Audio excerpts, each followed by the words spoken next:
Maaf mas, saya mau nanya nih, ini kan saya dapat orderan makanan gitu kan, alamatnya di sini. Ini bener nggak ya mas? Katanya gitu. Terus pas dicek sama si mas itu dia bilang, oh iya bener mas, ini alamatnya di sini, pas kok bener katanya gitu.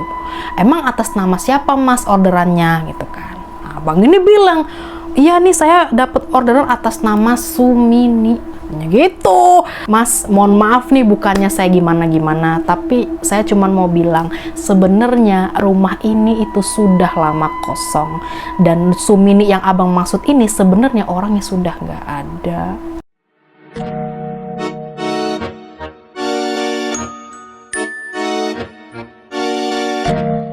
Halo cuy, balik lagi sama aku Doci Sandea. Di video hari ini aku ingin menceritakan ke kalian tentang kisah rumah angker yang terkenal di Jogja, yaitu rumah Pocong Sumi. Rumah Pocong Sumi ini sudah terbengkalai kurang lebih sekitar 40 tahun dan sudah menjadi urban legend di sana. Nah, konon katanya banyak dari orang-orang yang sudah pernah melewati rumah itu mengaku kalau mereka ini sering melihat ada penampakan pocong yang dipercaya ini adalah sosok bernama Sumi yang dulu pernah tinggal di rumah itu. Tapi walaupun rumah ini sudah lama terbengkalai, struktur bangunannya masih berdiri kokoh sampai sekarang. So, kok kalian mau tahu gimana cerita seram dan juga pengalaman orang-orang yang sudah pernah melewati rumah Pocong Sumi ini? Stay tune makanya ya.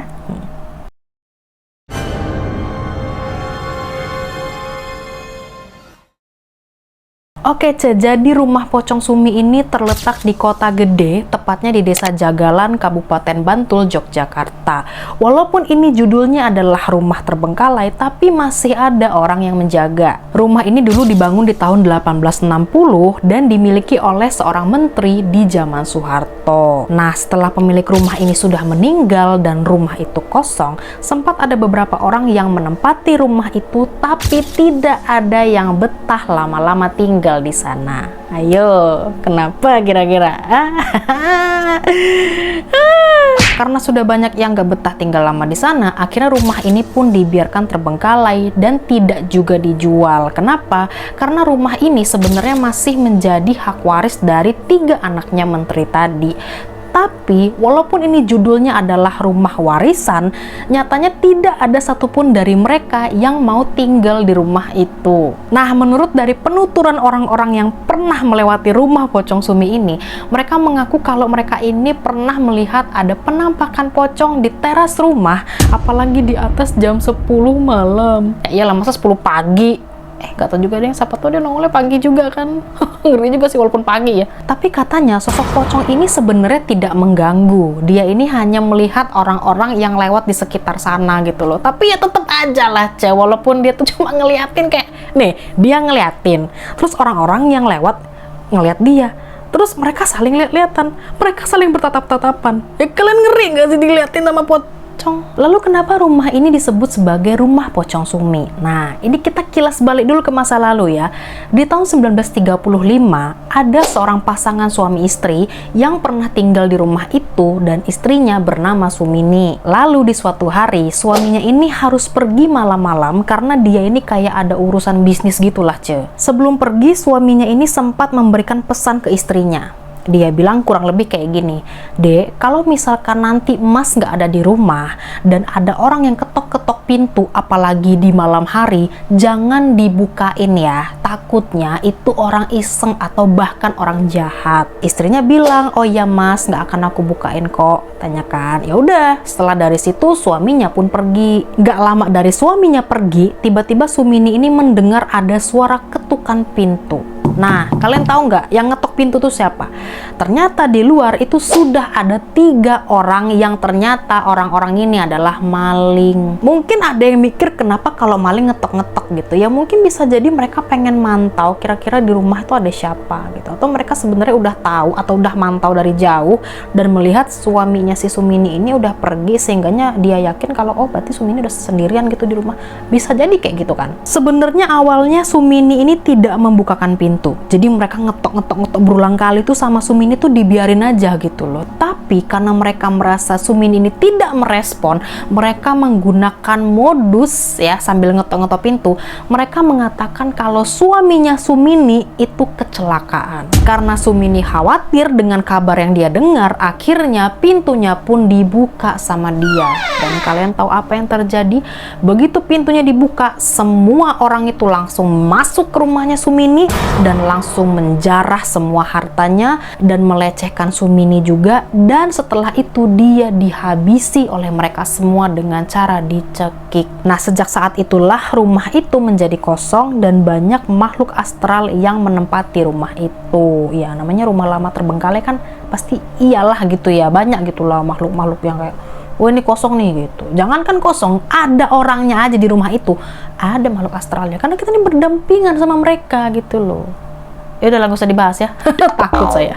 Dan setelah dari kejadian Sumini tadi, sering ada penampakan pocong yang menjelma menjadi Sumi. Katanya ada juga beberapa penampakan yang sering muncul di rumah pocong Sumi ini. Di antaranya ada sosok Mbah Putri, sosok hantu anak-anak, ada sosok ular berkepala manusia, ada lagi sosok macan penjaga, ada sosok Mbak Ayu, dan juga sosok yang lainnya.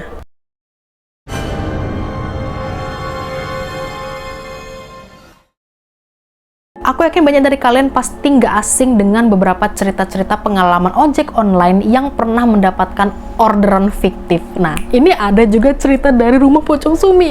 Menurut aku serem, tapi kayak ngeselin juga sih sebenarnya. Cuman ya udah, kalian dengerin ya. Jadi gini ceritanya, Waktu itu ada abang driver ojek online yang dapet orderan makanan dan tujuan pengantarannya itu adalah alamat rumah pocong Sumi, ya kan? Ya udah, sama dia ordernya diambil, diterima, dia ke restorannya dan dia anterlah ke sesuai alamat rumah pocong Sumi, ya kan. Ketika dia udah sampai di tujuan dan dia ngeliat rumah pocong Sumi dengan kondisi kayak gitu, ya dia bingung dan dia curiga juga kan, kayak, loh kok kayaknya nih dilihat-lihat nih rumah kayaknya udah terbengkalai deh, udah nggak berpenghuni deh gitu. Tapi ya alamatnya bener pas di sini titiknya. Nah, tiba-tiba ada nih warga sekitar sana yang jalan kan ngelewatin rumah itu. Ketemulah sama abang driver ini. Nah, abang ini nanyalah ke orang itu kan, maaf mas, saya mau nanya nih, ini kan saya dapat orderan makanan gitu kan, alamatnya di sini, ini bener nggak ya mas, katanya gitu. Terus pas dicek sama si mas itu dia bilang, oh ya bener mas, ini alamatnya di sini, pas kok, bener, katanya gitu. Emang atas nama siapa mas orderannya gitu kan. Nah, abang ini bilang, iya nih saya dapat orderan atas nama Sumini, katanya gitu. Terus kak abang yang lewat ini bingung kan, kayak, atas nama Sumini, katanya gitu. Yang bener mas, katanya gitu kan. Ya abang itu meyakinkan lagi, ya bener, ini loh mas, kan udah jelas nih, dia tuh bener-bener nunjukin ke abang itu loh aplikasinya, ini loh mas, namanya emang bener atas nama Sumini, alamatnya di sini.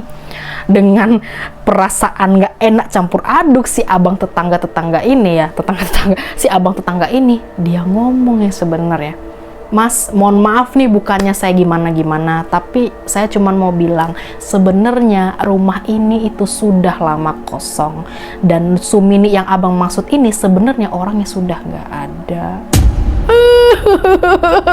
Kok merinding denger. Terus abang driver ini ya dia bingung kan, kayak, jadi maksudnya gimana mas? Aduh, ini abang drivernya mungkin dia juga agak blank ya, jadi kayak maksudnya gimana sih, ini jelas-jelas gue dapet orderan atas nama Sumini, alamatnya di sini gitu. Akhirnya abang itu ceritalah yang sebenarnya masalah rumah si Sumini ini, bukan rumah saya ya, rumah pocong Sumi itu. Terus si Sumini itu siapa, dia jelasin lah sama si tetangga ini. Ya abangnya bingung kan, kaget lah dia. Dan ini terjadi sering. Ada ojek online yang sering mengantarkan makanan ke alamat rumah pocong Sumi itu. Jadi nggak cuma sekali loh si pocong Sumi ini order makanan, beberapa kali dia gitu. Ngeri juga ya ada. Nggak, tapi masalahnya pertanyaannya ngapain gitu dia pesan makanan gitu. Hah? Kalau orderan dapetnya siang, oke lah ya, kita masih ya udahlah ya, takut tapi nggak begitu takut. Bayangin kalau yang dapet orderannya itu jam 10 malam. Coba dapat orderan ting, ya kan, atas nama Sumini, alamatnya rumah pocong Sumi. Ayo, gimana coba ngebayangin gak sih, kayak gini serem banget ya. Ya Allah, ada aja. Sebenarnya udah beberapa orang sih yang datang ke rumah pocong Sumi ini untuk kayak berkunjung, berwisata gitu ya, karena ya sebenarnya open sih, bisa gitu orang-orang kalau mau datang ke sana ingin merasakan auranya langsung, kengerian dari rumah Sumi itu gitu kan, sebenarnya bisa gitu. Dan udah banyak dari orang-orang yang merasakan kalau beberapa di bagian rumah Sumini ini ada aura yang terasa negatif, ada juga yang positif. Tapi selama mereka datang ke sana sih nggak ada yang mengganggu banget gitu sih. Maksudnya nggak ada yang jahil gitu ya. Tapi mereka tetap merasakan aura-aura yang gimana, yang nggak enak gitu ya, wajar sih. Jadi siapa nih di antara kalian yang udah pernah datang ke rumah pocong Sumi ini? Yang udah pernah atau belum pernah? Boleh absen di bawah deh, coba aku pengen tahu. Oke, jadi itu dia tadi adalah cerita dari rumah pocong Sumi ini. Terima kasih buat kalian yang sudah nonton video sampai selesai. Jangan lupa di like, komen, dan subscribe, dan juga nyalakan lonceng notifikasinya biar dapat updatean terbaru. Dan juga jangan lupa share ke kancing-kancing kalian supaya mereka tahu kalau ada channelku di bumi ini. Dan kalau kalian ada saran-saran dan ide yang pengen aku bawakan di video selanjutnya, silahkan komen aja di bawah, nanti akan aku baca gitu ya. Atau kalau misalkan kalian pengen berbagi pengalaman horor yang pernah kalian alami juga, boleh kalian share dan kalian kirim ke email di bawah sini gitu ya. Yaudah, segitu aja video hari ini. Terima kasih buat kalian nonton video sampai selesai, dan ya kita ketemu lagi di next video. Oke, bye bye. Kok kayaknya ngomong pocong ini rasanya nggak enak ya. Ini padahal syutingnya terang benderang loh, tengah hari loh, panas terik, tapi kok kalau nyebut kata pocong itu nggak peduli terik, nggak peduli gelap ya, ngeri loh. Ya bisa ya. Oke, kita ganti pocong dengan kata poci aja kali ya, biar imut nih kita.